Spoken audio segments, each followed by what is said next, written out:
आज है 9 दिसंबर 2025।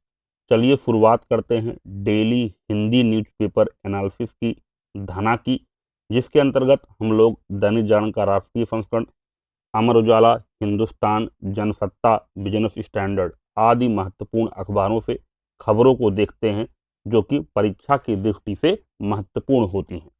आज का पहला आर्टिकल जो कि परीक्षा की दृष्टि से महत्वपूर्ण है, भारतीय नागरिकों के लिए ऑनलाइन वीजा आवेदन की प्रणाली शुरू करेगा चीन। चीनी दूतावास ने कहा 22 दिसंबर से शुरू होगी आवेदन प्रणाली। आधिकारिक वेबसाइट से फॉर्म और सामग्री अपलोड कर सकेंगे आवेदक। चीन जाने वाले भारतीयों के लिए अच्छी खबर है। चीनी दूतावास ने भारतीय नागरिकों के लिए ऑनलाइन वीजा प्रोसेसिंग अप्रूवल को लेकर नोटिस जारी किया है।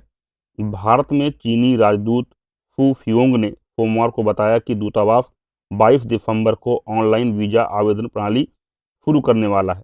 एक्स पर एक पोस्ट में विवरण साझा करते हुए कहा, आवेदक http://del3en.cn/QIANZHENGYEWU पर जाकर फॉर्म भर सकते हैं और आवेदन सामग्री ऑनलाइन अपलोड कर सकते हैं। अगला आर्टिकल, संसदीय समिति ने पेन पेपर आधारित परीक्षा की सिफारिश।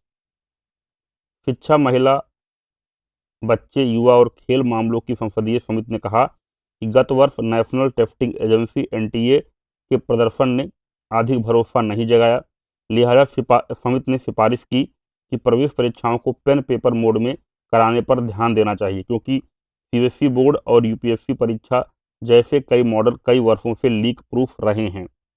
कांग्रेस सांसद दिग्विजय सिंह की अगुवाई वाली समिति ने अपनी रिपोर्ट में कहा, 2024 में ही एनटीए द्वारा आयोजित 14 प्रतियोगी परीक्षाओं में से 5 में बड़ी दिक्कतें आईं।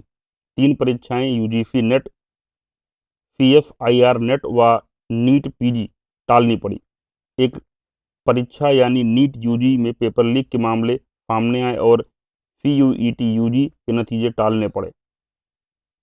वहीं पर समिति ने कहा, कंप्यूटर आधारित टेस्ट के मामले में समिति ने कहा कि ये परीक्षाएं सिर्फ सरकारी या सरकारी नियंत्रण वाले केंद्रों पर ही आयोजित की जाएं।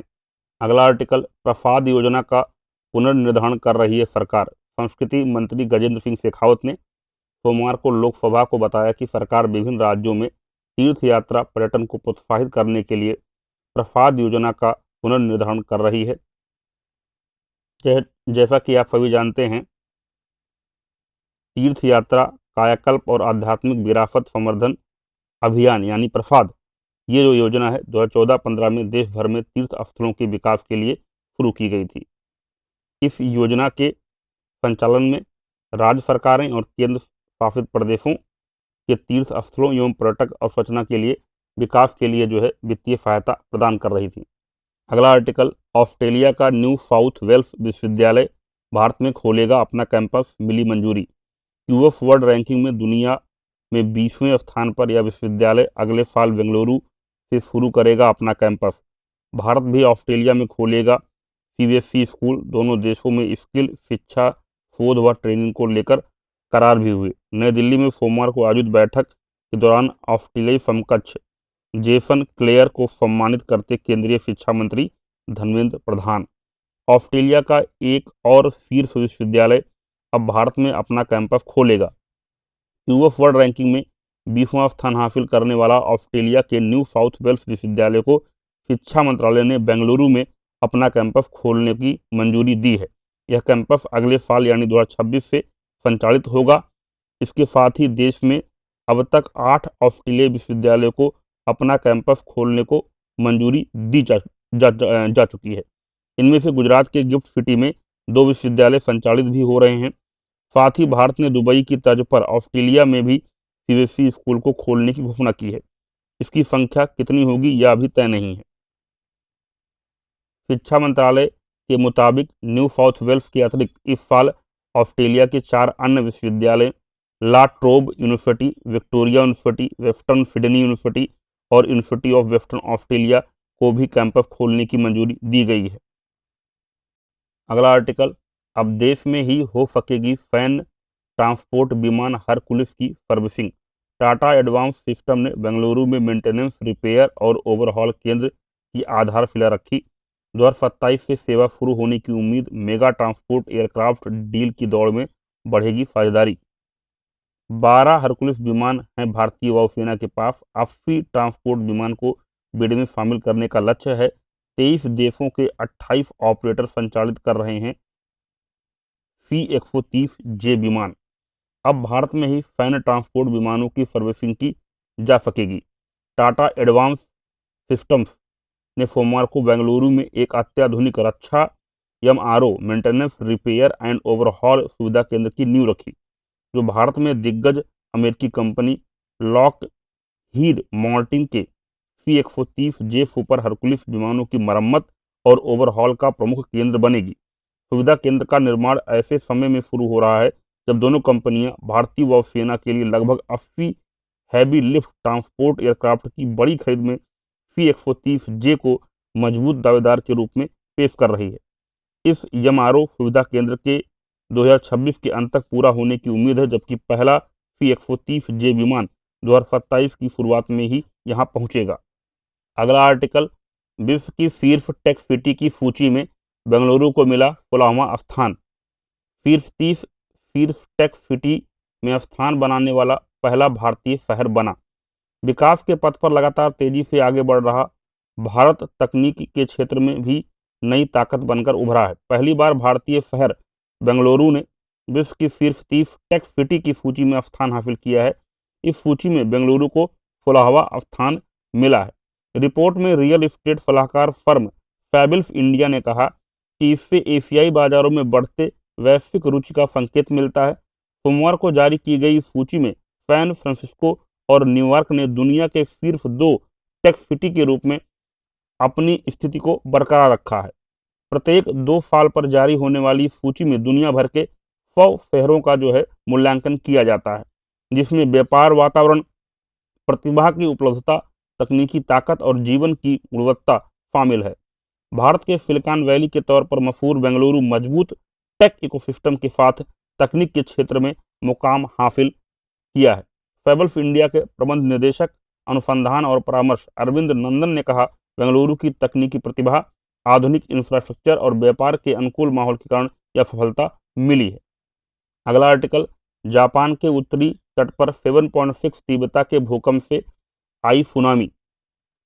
जापान में सोमवार को 7.6 तीव्रता का शक्तिशाली भूकंप आया, जिससे क्षेत्र के तटीय इलाकों में सुनामी आ गई है। यह भूकंप जापान के मुख्य होन्शु द्वीप के सबसे उत्तरी प्रांत आओमोरी के पूर्व में और होक्काइडो द्वीप के दक्षिण में आया। जापानी मौसम विज्ञान एजेंसी ने बताया कि होक्काइडो प्रांत के उराकावा शहर और आओमोरी प्रांत के मुत्सु ओगावारा बंदरगाह पर 40 सेंटीमीटर की सुनामी आई। अगला आर्टिकल, फन्नी रेड्डी मिशिगन रिपब्लिकन पार्टी के उपाध्यक्ष चुने गए। भारतीय अमेरिकी उद्यमी सामुदायिक नेता फन्नी रेड्डी को सर्वसम्मति से मिशिगन रिपब्लिकन पार्टी का उपाध्यक्ष चुना गया है। यह प्रवासी भारतीयों के लिए एक महत्वपूर्ण क्षण था।